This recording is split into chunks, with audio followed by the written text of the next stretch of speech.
Hello नमस्कार students, मैं आकाश शर्मा आप सभी का फिर से स्वागत करता हूं सिविल माइंड्स एकेडमी के इस ऑनलाइन प्लेटफॉर्म पर। हमारे भारत में अकाल की दशा कई सालों तक रही, भूखमरी की दशा रही और न जाने कितने आक्रांताओं ने यहाँ पर आक्रमण किया और उस आक्रमण करने के परिणाम स्वरूप यहाँ का राशन प्रणाली काफ़ी अस्त व्यस्त रहा, या मान के चलिए यहाँ का सारा खाना उठा करके वो ले गए। भोजन में इतनी ज़्यादा अनियमितता होने पे लोग बीमार होने लगे, कुपोषित होने लगे और आक्रोशित भी होने लगे। भोजन की व्यवस्था कई सालों तक डगमगाती रही। सरकार ने विभिन्न प्रयास किए, जिसमें आप देख सकते हैं कि पीडीएस आया, टीपीडीएस आया और वर्तमान में सरकार यूपीडीएस पे काम कर रही है। लेकिन हम आज का जो टॉपिक लेकर के आए हैं, ये टॉपिक इन्हीं अधिनियम को लेकर के है। अधिनियम है भोजन से संबंधित। भोजन के लिए हमें एक कानून बनाना पड़ा। इसकी आवश्यकता हमें क्यों पड़ी, इसको हम देखते हैं आज के टॉपिक पे। भोजन को लेकर के काफ़ी सारी अनियमितता हो रही थी। हम जितना भोजन प्राप्त करते हैं, क्या सच में उतना उत्पादन होता है या उससे कहीं ज़्यादा उत्पादन होता है, और हम तक जो मिलता है वो काफ़ी मात्रा कम होती है। तो जितना प्रोडक्शन है उतना जो है कंज्यूमर तक नहीं जा रहा है। तो इस पे काफ़ी सारी अनियमितता देखने को मिली। राज्य सरकार ने एक्शन लिया और इसके साथ ही साथ सरकार का सबसे बड़ा कल्याणकारी चेहरा दिखाई देता है इस अधिनियम के अंतर्गत, और इस अधिनियम का नाम है छत्तीसगढ़ खाद्य एवं पोषण सुरक्षा अधिनियम। इस अधिनियम में आपको दो टॉपिक दिखाई देंगे, एक है खाद्य, दूसरा है पोषण। खाद्य मतलब क्या, इसमें हमको प्रोवाइड कराना है अनाज, ठीक है, अनाज प्रोवाइड कराना है। लेकिन अनाज के साथ ही साथ, यानी जो खाद्यान्न आप प्रोवाइड करा रहे हैं, इसके साथ ही साथ आपको लोगों के पोषण का भी देखभाल करना होगा। पोषण में आप विटामिन, मिनरल और इसके साथ ही साथ जो आवश्यक तत्व होते हैं जो शरीर के लिए जरूरी होता है, उसकी पूर्ति यहाँ पे की गई है, ठीक है। यदि हम इस अधिनियम को मुख्य परीक्षा में पूछा जाता है तो हम क्या लिखेंगे? पहली बात तो यह है कि यदि हम कुछ भी लिखने जा रहे हैं तो उसका पहले हमको बनाना पड़ता है क्या, भूमिका। तो भूमिका बनाना पड़ेगा, क्योंकि ये अधिनियम हमारे छत्तीसगढ़ में लाया गया है और ये बताते हुए हमें काफ़ी गर्व हो रहा है कि ये हमारे भारत का सबसे पहला अधिनियम है जो कि छत्तीसगढ़ राज्य ने बनाया है। किसी भी राज्य ने अपने नागरिकों के लिए, अपने जनता के लिए खाद्य एवं पोषण संबंधित जो सुरक्षा अधिनियम लाया है, वो पहला राज्य छत्तीसगढ़ राज्य है। तो छत्तीसगढ़ सरकार द्वारा गरीब व जरूरतमंद को भोजन प्रदान करने का कानूनी अधिकार, लीगल राइट, ठीक है, कानूनी अधिकार दिया गया है। सबसे पहला चीज, भोजन प्राप्त करने का एक अधिकार था, लेकिन इसे कानूनी अधिकार दे दिया गया है। यदि आप अधिकारों का उल्लंघन करेंगे तो दंड के पात्र होंगे, राइट। आगे देखते हैं, गरिमापूर्ण जीवन जीने के लिए लोगों को वहनीय मूल्य पर अफोर्डेबल प्राइस पर गुणवत्ता युक्त खाद्यान्न प्रदान करना है, ठीक है। यानी देखेंगे, गरीब जरूरतमंद को खाना प्रोवाइड कराना है, लेकिन वहनीय मूल्य पर और गुणवत्ता युक्त। ये जो 4-5 पॉइंट्स हैं, इन बुलेट पॉइंट्स को जब आप नोट्स बनाएंगे तो इन बुलेट पॉइंट्स को लिखेंगे 4-5 पॉइंट्स पे, और इसकी भूमिका आपकी बन जाएगी, क्योंकि आपको समराइज करना इसको आएगा, ठीक है। यदि आपको मेंस से संबंधित कुछ भी क्वेरीज होती हैं तो हमारी मेंस की सेपरेट बैच स्टार्ट होने वाली है 1 अगस्त से, उसमें आप ज्वाइन कर सकते हैं। अदरवाइज हमारी एक रनिंग क्लास चल रही है, उसमें भी आप ज्वाइन कर सकते हैं। आगे देखेंगे कि इस अधिनियम में हमने 2 पॉइंट्स देख लिए, ठीक है। इसमें हमने इंग्लिश में भी कन्वर्ट करके रखा हुआ है, ठीक है। तो इसको आप स्क्रीनशॉट लेंगे, फिर आगे बढ़ते हैं। आगे मैं बताना चाहूंगा कि इस अधिनियम के अंतर्गत हम अगर पढ़ें तो 22 दिसंबर हमारे लिए इंपॉर्टेंट डेट है, क्योंकि विधानसभा ने इसे पारित किया था। 9 जनवरी 2012 को राज्यपाल ने अनुमति दी थी और 18 जनवरी 2013 को राजपत्र में प्रकाशित किया गया था। किसमें? राजपत्र में प्रकाशित किया गया था। तो ये अधिनियम आपका 2012 का है, लेकिन हमको तिथि कब से लेना है? 18 जनवरी का तिथि हमको लेना पड़ेगा, क्योंकि ये राजपत्र में प्रकाशित हुआ है, ठीक है। इसमें कुल 14 अध्याय हैं, 14 चैप्टर हैं और 34 धाराएं हैं, ठीक है, सेक्शंस। तो चलिए देखते हैं कि इस अध्याय में क्या क्या है। टोटल 14 अध्याय हैं, हम एक ही वीडियो में कवर करेंगे। वीडियो थोड़ा सा लंबा जा सकता है, बट आप इसे ध्यान से देखें, समझें और एक बार में एक अधिनियम को कंप्लीट करें। अध्याय 1 क्या बताता है? अध्याय 1 बताता है संक्षिप्त नाम एवं विस्तार तथा प्रारंभ। Short title, extend and commencement. संक्षिप्त नाम क्या होगा? संक्षिप्त नाम क्या होगा? जो आपका अधिनियम का नाम है, छत्तीसगढ़ खाद्य सुरक्षा एवं पोषण अधिनियम। विस्तार कहाँ है? पूरे छत्तीसगढ़ में है। प्रारंभ कब से माना जाता है? तो 18 जनवरी 2013 से इसका प्रारंभ माना जाता है। ठीक है, आगे बढ़ेंगे, स्क्रीनशॉट ले सकते हैं इसका। नेक्स्ट में आ रहा है आपका धारा 2 यानी सेक्शन 2। ये आपका अध्याय 1 का ही पार्ट चल रहा है। इसके अंतर्गत बताया गया है कि परिभाषाएं देखते हैं किस किस की परिभाषाएं दी गई हैं। पहले आपका क्या? आंगनवाड़ी। इंग्लिश में W यूज होता है और हिंदी में ब यूज होता है। ठीक है, आंगनबाड़ी हिंदी में ब यूज होता है और इंग्लिश में W यूज होता है। आंगनबाड़ी की परिभाषा यहां पे दी गई है। आंगनबाड़ी का जो योगदान है दो तरीके से समझेंगे। पहला यह है कि जो वहां बच्चे पढ़ते हैं ना, तो यानी बच्चों के शैक्षणिक विकास के लिए उसका गठन किया गया है। बच्चों को पढ़ाया जाएगा। ठीक है, जो नर्सरी लेवल के आप बच्चे समझते हैं, छोटे छोटे बच्चे, और साथ ही साथ उनके साथ साथ जो उनकी माताएं हैं, ठीक है, माताएं हैं, तो माताओं को भी यहां पर सम्मान दिया गया है। यानी बच्चे और माता दोनों को केंद्रित किया गया है। माताएं कौन सी माताएं होंगी? जो शिशुवती होंगी या जो गर्भवती होंगी।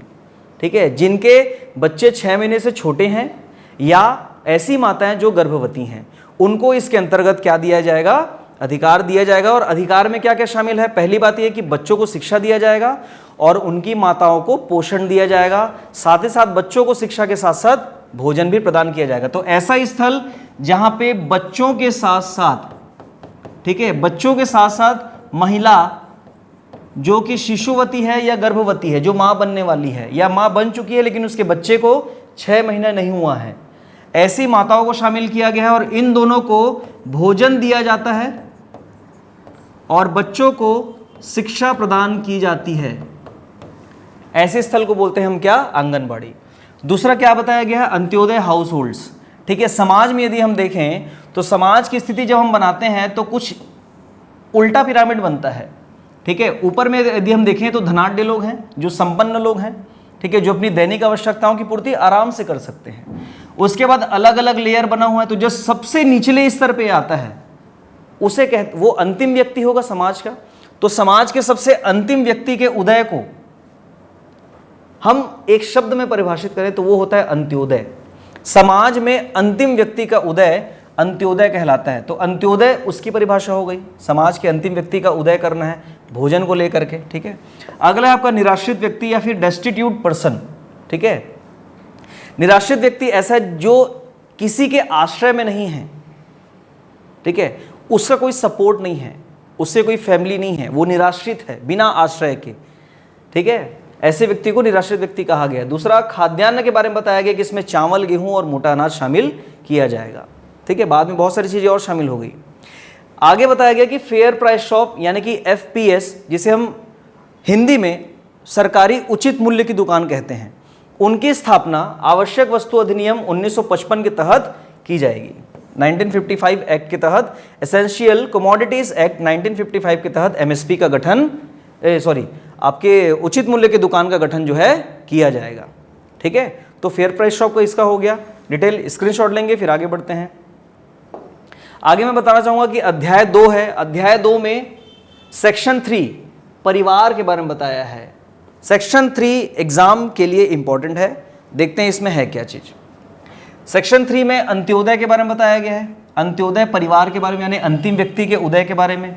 ठीक है, आगे बताया गया प्रायोरिटी हाउस होल्ड यानी कि प्राथमिक परिवार, और जनरल हाउस होल्ड यानी कि सामान्य परिवार। जब आप समाज का कोई एक स्ट्रक्चर बनाते हैं, मैं उल्टा पिरामिड वाले स्ट्रक्चर को ही कंटिन्यू करूंगा। सबसे नीचे व्यक्ति कहलाता है क्या? अंत्योदय। क्या कहलाएगा? अंत्योदय। यहां पे एक इमेजिनरी लाइन बनाया जाएगा जिसे हम कहेंगे पुअर्टी लाइन। क्या कहेंगे? Poverty line. ठीक है, इसी पुअर्टी लाइन के ऊपर में कौन रहता है? APL, और पुअर्टी लाइन के नीचे कौन रहता है? BPL। तो ये BPL का लेयर हो गया, ये APL का लेयर हो गया। ठीक है, और ऊपर क्या हो जाता है? क्रीमी लेयर हो जाता है। जो BPL में गरीब है, यानी BPL ऑलरेडी क्या है? पुअर्टी लाइन, गरीबी रेखा के नीचे है, तो जो गरीबों में गरीब है, जो बीपीएल में गरीब है, वो होगा क्या आपका अंत्योदय, और जो बीपीएल है उसे कहा जाएगा प्राथमिक परिवार। ठीक है, तो अंत्योदय परिवार क्या होगा, जो बीपीएल में गरीब है वो अंत्योदय हो गया, जो बीपीएल है प्राथमिक परिवार हो गया, और जो एपीएल है यानी इस लाइन के ऊपर में वो सब क्या हो जाएंगे, सामान्य परिवार हो जाएंगे। ठीक है, इसमें इस अधिनियम के अंतर्गत इनकम टैक्स पेयर है या प्रॉपर्टी टैक्स पेयर है। ठीक है, यानी कि जो आयकर दाता है और जो संपत्ति कर दाता है, इसके अलावा यदि उसके पास में सिंचित भूमि 4 हेक्टेयर है या फिर असिंचित भूमि 8 हेक्टेयर है। ठीक है, सिंचित भूमि 4 हेक्टेयर या फिर असिंचित भूमि 8 हेक्टेयर, ये अलग चीज है, ये अलग चीज है। ठीक है, तो आप मानेंगे इसमें कि सिंचित भूमि उसका 4 हेक्टेयर और असिंचित भूमि 8 हेक्टेयर होना चाहिए, तो वो बंदा इसमें शामिल नहीं होगा। ठीक है, इसमें शामिल नहीं होगा। जो आयकर दाता है उसे बेनिफिट नहीं मिलेगा, और साथ में जो प्रॉपर्टी टैक्स पेयर है उसको बेनिफिट नहीं मिलेगा। जिसके पास में लैंड है, एग्रीकल्चरल लैंड है, 4 हेक्टेयर इरिगेटेड और 8 हेक्टेयर इरिगेटेड, उसको इससे बाहर किया गया है, वो इस लिस्ट में शामिल नहीं होगा। हालांकि अभी में आप देखेंगे तो आपको बहुत सारे नए नए प्रावधान दिखेंगे कि भाई आज के डेट पर तो सबको मिलता है अनाज, उसका जो प्रावधान है हम आगे पढ़ने वाले हैं। ठीक है, इसका स्क्रीनशॉट लेंगे फिर आगे देखते हैं। आगे देखिए, चावल के लिए प्रावधान किया गया कि हमको खाद्यान्न में पहले चावल की बात करें तो अंत्योदय फैमिली को, यानी एक पर्सन जो रहेगा, अंतिम व्यक्ति जो रहेगा, उसको 1 रुपए के रेट पे 35 किलो चावल मिलेगा, मतलब 1 रुपए 1 किलो। ठीक है, प्रायोरिटी जो प्राथमिक परिवार है उसको 1 रुपए के रेट पे, अगर 1 रुपए के रेट पे चावल मिलेगा, अगर वो एक आदमी रह रहा है तो उसको 10 किलो चावल मिलेंगे 1 रुपए के रेट पे, 2 आदमी है तो उसको 20 किलो चावल मिलेंगे, 3 से 5 आदमी है तो उसको 35 किलो चावल दे दिया जाएगा, वही 1 रुपए के रेट पे 35 किलो चावल।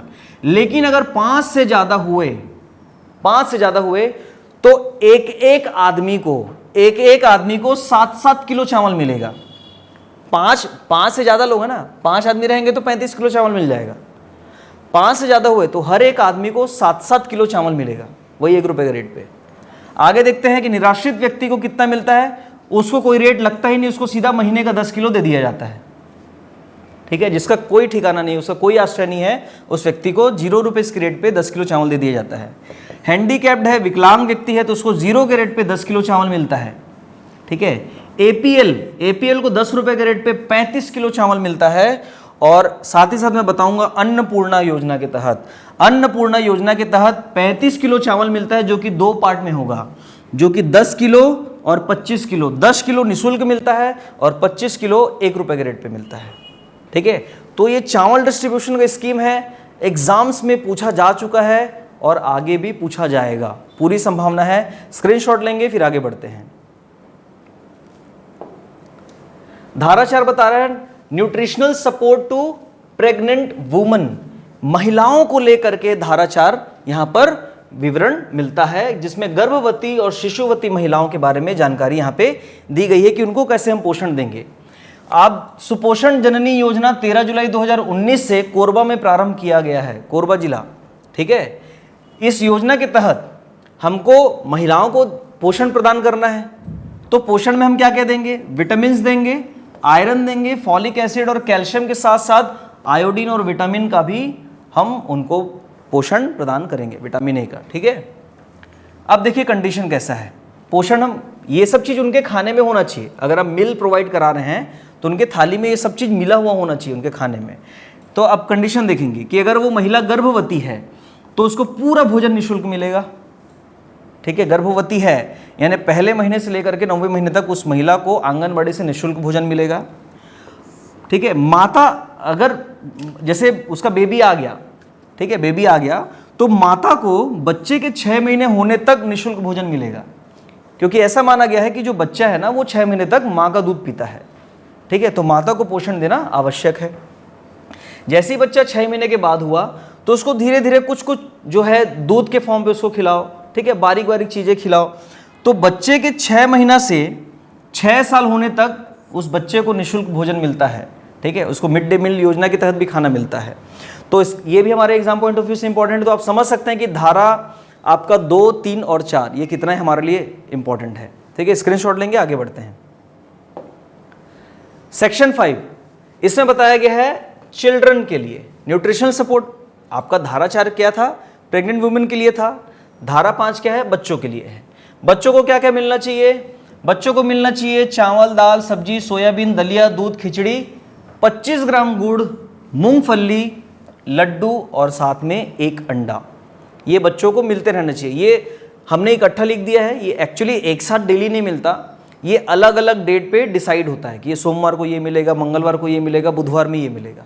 ठीक है। सेक्शन 6 बताता है कि छात्रावास में रह रहे बच्चों को भी हम न्यूट्रिशन प्रोवाइड कराएंगे। ठीक है, छात्रावास है, आश्रम है, यहाँ रहने वाले। सेक्शन 7 में बताया गया कुपोषण निवारण के लिए सरकार अलग अलग योजनाएं बनाएंगी, अलग अलग स्कीम्स लाएंगी। आप जानते हैं जैसे वजन त्योहार, ठीक है, बच्चों को कुपोषण से मुक्ति दिलाने के लिए वजन त्योहार लाया गया है। उसमें बच्चों का वेट, मेजरमेंट, हाइट, सब चीज़ लेंथ उसका चेक किया जाता है। लास्ट में एक टेबल बनाया जाता है कि भैया बच्चे का ये चीज़ें हैं, तो इसमें हमको कितना विटामिन देना पड़ेगा, कितना मिनरल देना पड़ेगा, उसका एक टोटल डिटेलिंग निकाली जाती है। इसको बोलते हैं वजन त्योहार। कुपोषण से मुक्त करने के लिए वजन त्योहार मनाया जाता है। ठीक है, स्क्रीनशॉट लेंगे, आगे बढ़ते हैं।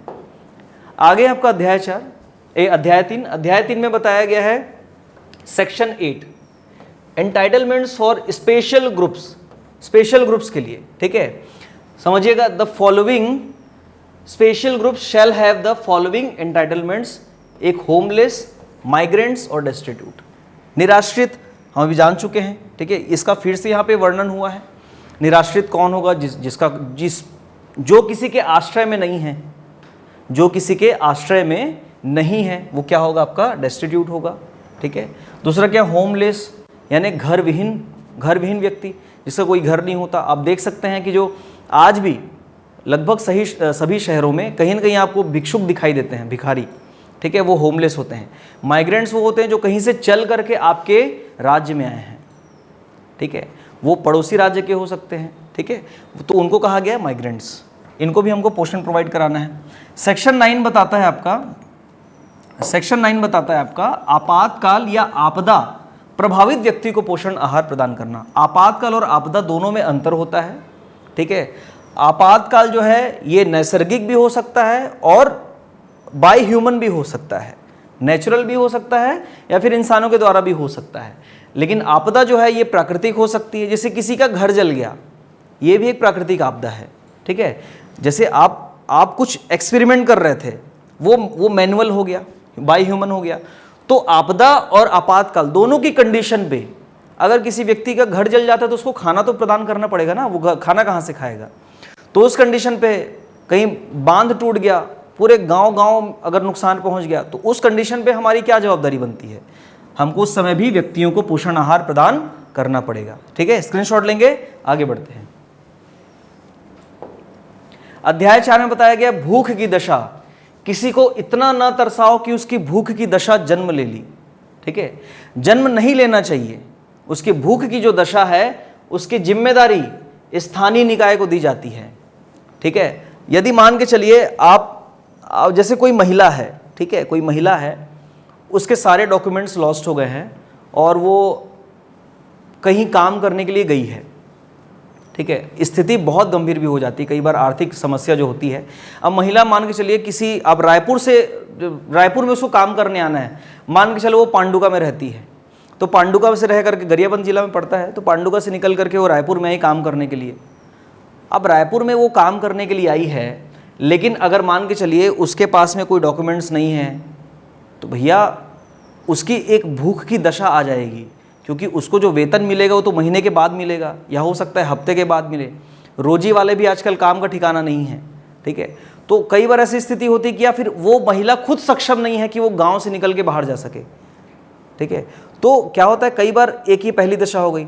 दूसरी दशा क्या हो गई, कई बार ये होता है कि आप मान के चलिए किसी गांव में गए, वहाँ पे आप कोशिश किए कि भैया मेरे को राशन दुकान से सामान मिल जाए, लेकिन आपको नहीं मिलेगा।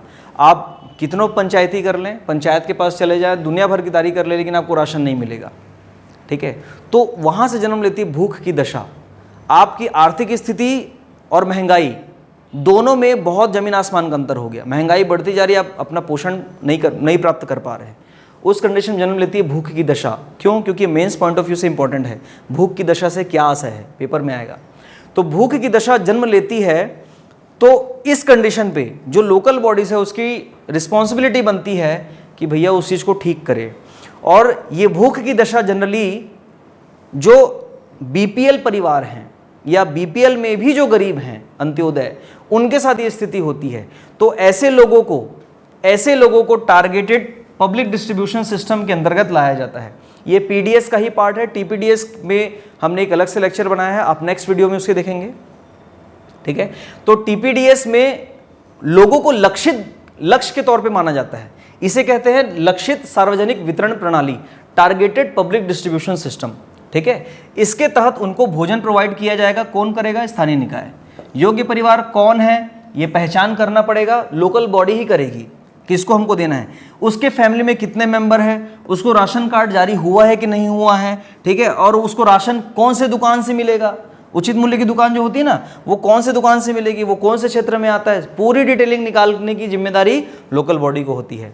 स्क्रीनशॉट लेंगे, आगे बढ़ते हैं। आगे अध्याय 5। अध्याय 5 में राज्य सरकार की योजनाओं के बारे में बताया गया है। अन्नपूर्णा दाल भात केंद्र है, वजन त्योहार, मुख्यमंत्री सुपोषण अभियान, यूपीडीएस, ठीक है। यूपीडीएस तो आज की कंडीशन पे सबसे बड़ा अभियान माना जा सकता है इसको, क्योंकि सार्वभौम पीडीएस है। कोई एक वर्ग वंचित ना रहे, सभी लोगों को राशन देने की जिम्मेदारी राज्य सरकार ने उठाई है, ठीक है। यहां पे सरकार का सबसे बेहतर चेहरा दिखाई देता है, इसको मान सकते हैं, सबसे बेहतर चेहरा। सभी वर्ग के लोगों को राशन प्रणाली के अंतर्गत शामिल किया गया है। आगे हम देखेंगे कि वित्तीय उत्तरदायित्व, अगला चैप्टर 6 है, वित्तीय उत्तरदायित्व, financial responsibility of the state government, ठीक है। राज्य सरकार का वित्तीय दायित्व क्या है कि राज्य जो है सभी पोषण आहार उनको प्रोवाइड कराएगा, लेकिन एक वहनीय मूल्य पर, ठीक है, मिनिमम रेट रखता है वो। हालांकि आंगनबाड़ी में सब निःशुल्क रहता है, लेकिन एक अर्थव्यवस्था को भी मैनेज करना पड़ता है ना, इसलिए। अध्याय 7 बताता है पात्र समूह की पहचान करना। ये केंद्र का विषय है और लोकल बॉडी के द्वारा इसकी पहचान की जाती है, राइट। आगे बढ़ते हैं, स्क्रीनशॉट लेंगे। अध्याय 8 में बताया गया महिला सशक्तिकरण। महिला सशक्तिकरण को लेकर के इस अधिनियम में बात की गई है। आप जो आज की डेट पे राशन कार्ड उपयोग कर रहे होंगे, उसके फ्रंट पेज को आप पलटिए। फ्रंट जो पहला लेयर होता है ना, उसको जैसे ही पलटेंगे ना, आपको जो सेकंड पेज दिखाई देगा, उसमें आपको एक महिला मुखिया का चेहरा दिखाई देगा। वो आपके घर की दादी माँ हो सकती है या फिर आपकी माता जी हो सकती है, ठीक है। महिला मुखिया के नाम पे अगर वो 18 वर्ष या उससे ज़्यादा हो चुकी है तो राशन कार्ड महिलाओं के नाम पर बनेगा। यदि घर में 18 वर्ष से कम उम्र की कोई लड़की है, ठीक है, 18 वर्ष उसको नहीं हुआ, एडल्ट नहीं हुई है, तो उस कंडीशन पे जो पुरुष होगा ना, जो घर का जो सबसे बड़ा होगा पुरुष, उसको उसके नाम से राशन कार्ड इश्यू होता है। लेकिन जैसे ही अगर लड़की 18 साल पार की, मतलब 18 साल पहुंची, तो राशन कार्ड तुरंत उस लड़की के नाम से चढ़ जाएगा, यानी कि नामांतरण हो जाएगा, नाम ट्रांसफर हो जाता है, यानी उस वरिष्ठ पुरुष के नाम से सीधा उस लड़की के नाम से राशन कार्ड चढ़ जाएगा। अध्याय 9 चैप्टर 9 बताता है कि राज्य की भूमिका क्या होगी, ठीक है। हम पिछले अभी देख चुके हैं राज्य क्या अपना बिहेव करता है, काफ़ी कल्याणकारी इसका व्यवहार रहा है। अध्याय 10 के अंतर्गत शिकायत निवारण प्रणाली के बारे में बात की गई, जिसमें लोक सेवा गारंटी एक्ट 2011 के अंतर्गत call centre, helpline, nodal officer की नियुक्ति की जाती है, राइट। तो इसका स्क्रीनशॉट लेंगे, फिर आगे बढ़ते हैं। अध्याय 11 चैप्टर 11, इसके अंतर्गत बताया गया कि पीडीएस टीपीडीएस वितरण प्रणाली की उपस्थिति व भूमिका। इस पे हम एक सेपरेट लेक्चर बना चुके हैं, ठीक है, उसको आपको देखने को मिलेगा यूट्यूब पे। ये वीडियो अपलोड होने के बाद में जस्ट आपको नेक्स्ट लेक्चर उसको मिलेगा। आगे मैं बताऊंगा कि गवर्नमेंट में पारदर्शिता और जवाबदेही भी मिलती है, मतलब होनी चाहिए। ये ट्रांसपेरेंसी और अकाउंटेबिलिटी दोनों चीज़ होना चाहिए गवर्नमेंट में, ठीक है। आधुनिक युग का समय चल रहा है, आधुनिक युग चल रहा है, कंप्यूटराइज सिस्टम है, हमारे पास ई गवर्नेंस है, एम गवर्नेंस है, ठीक है, डिजिटल गवर्नेंस चल रहा है अभी, तो इलेक्ट्रॉनिक गवर्नेंस, मोबाइल गवर्नेंस है। मोबाइल में अब बहुत सारे एप्लीकेशन है गवर्नमेंट के जो मोबाइल में चलते हैं, सामाजिक अंकेक्षण, सोशल ऑडिटिंग, सतर्कता समिति, विजिलेंस कमेटी, ठीक है। ये सारी चीज़ें जो है ना गवर्नमेंट को मजबूत करती हैं और योजना को सिस्टमेटिक करती हैं। योग्य व्यक्ति की पहचान करना, भाई भतीजावाद ना हो, ठीक है। एक ही घर में आपस में राशन कार्ड बनवा करके सामान खरीदना, ये नहीं होना चाहिए। भ्रष्टाचार पे लगाम लगाना है। एक व्यक्ति को 2 राशन कार्ड मिल रहा है। स्थिति ये तक हो गई थी कि मृतक के नाम से भी राशन कार्ड बनने स्टार्ट हो गए थे। राज्य सरकार ने इस पर लगाम लगाया और 2019 में एक नया राशन कार्ड जारी किया, जिसमें सभी लोगों के लिए एक राशन कार्ड जारी कर दिया गया। पहले रंग बिरंगी राशन कार्ड होते थे। इससे कहीं ज़्यादा मात्रा में राशनिंग सिस्टम जो है उस पर लगाम लगा है। जो गलत राशन प्रणाली है ना, उस पर लगाम लगा है। अभी सही जगह पर राशन बंट रहा है। आगे देखते हैं। अध्याय 13, इसमें बताया गया पीडीएस ऑर्डर, ठीक है। दंड के बारे में जो प्रावधान है आपको वीडियो में मिलेगा, नेक्स्ट वीडियो में।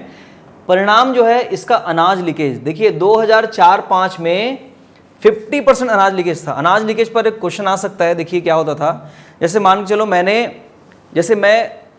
100 किलो अनाज, मैं अगर मान के चलो मैं स्टेट गवर्नमेंट हूँ, अगर मैंने 100 किलो चावल जो है और आप कंज्यूमर हैं, तो 100 किलो चावल अगर मैं आप तक पहुँचा रहा हूँ तो आप तक 100 किलो चावल पहुँचना चाहिए। लेकिन पहुँचता था कितना? 50 किलो। बाकी 50 किलो कहाँ जाता था? जो बीच के बिचौलिए हैं वो उसको खा जाते थे।